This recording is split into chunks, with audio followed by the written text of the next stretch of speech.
Assalamualaikum everyone. I hope you all are fine and fresh by the grace of Almighty Allah। तो आज के इस video में हम प्राइम फैक्टर्स फाइंड आउट करेंगे 98 के बाय डिवीजन मेथड। आपको पता है कि जब भी हम किसी भी नंबर के प्राइम फैक्टर्स फाइंड आउट कर रहे होते हैं तो उसे प्राइम नंबर से ही डिवाइड करते हैं, और जब तक डिवाइड करते रहते हैं जब तक कि हमारे पास 1 ना आ जाए, उसके बाद जो हम उसके प्राइम फैक्टर जो है वो फाइंड आउट कर चुके होते हैं। तो चलें, यहाँ हमारे पास जो वैल्यू है वो 98, इसके हम प्राइम फैक्टर्स फाइंड आउट करना स्टार्ट करते हैं। 98 के लास्ट में है 8 यानी कि इवन नंबर, और अगर किसी भी वैल्यू के लास्ट में इवन नंबर हो तो उसका मतलब होता है कि वो सबसे स्मॉलेस्ट प्राइम नंबर यानी कि 2 से वो वैल्यू कम्प्लीटली डिवाइड हो सकती है। हम इसे 2 से डिवाइड करना स्टार्ट करेंगे, लेकिन 2 के टेबल में 9 नहीं आता, उससे छोटा नंबर आता है 8 और वो आता है 4 पे। 1 हमारे पास रिमाइंडर है वो चला गया इस 8 के पास और ये बन गया 18। 2 के टेबल में 18 बिल्कुल आता है 9 पे। अब यहाँ आ चुका है हमारे पास 49, लास्ट में इसके 9 है, ये वैल्यू 2 से तो डिवाइड नहीं हो सकती। 2 के बाद जो नेक्स्ट प्राइम नंबर है वो है 3, और 3 का डिविजिबिलिटी रूल ये है कि जो भी यहाँ वैल्यू है उसमें जितने डिजिट हैं उनको प्लस करें। उनको प्लस करने के बाद अगर ऐसा नंबर आता है जो कि 3 का मल्टीपल है तो उसका मतलब है कि वो वैल्यू 3 से कम्प्लीटली डिवाइड हो सकती है।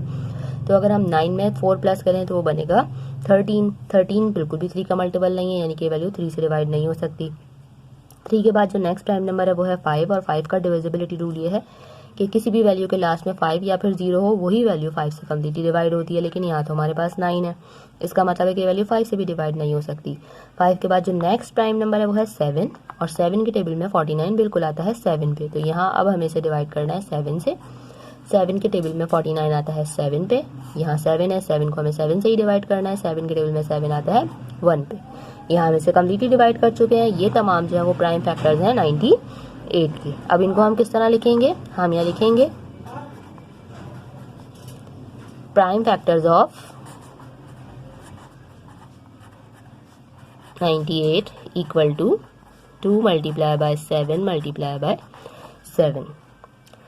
देखा आपने कितनी जल्दी से हमने प्राइम फैक्टर्स फाइंड आउट कर लिए 98 के। और इन प्राइम फैक्टर्स को चेक करने का भी एक तरीका है कि हमने सही फाइंड आउट किए हैं या नहीं। वो तरीका ये है कि हम इन सबको मल्टीप्लाई करें अगर, तो हमारा ओरिजिनल नंबर यानी कि 98 बनना चाहिए। अगर यही नंबर बन रहा है तो इसका मतलब है कि हमने प्राइम फैक्टर बिल्कुल सही फाइंड आउट किए हैं।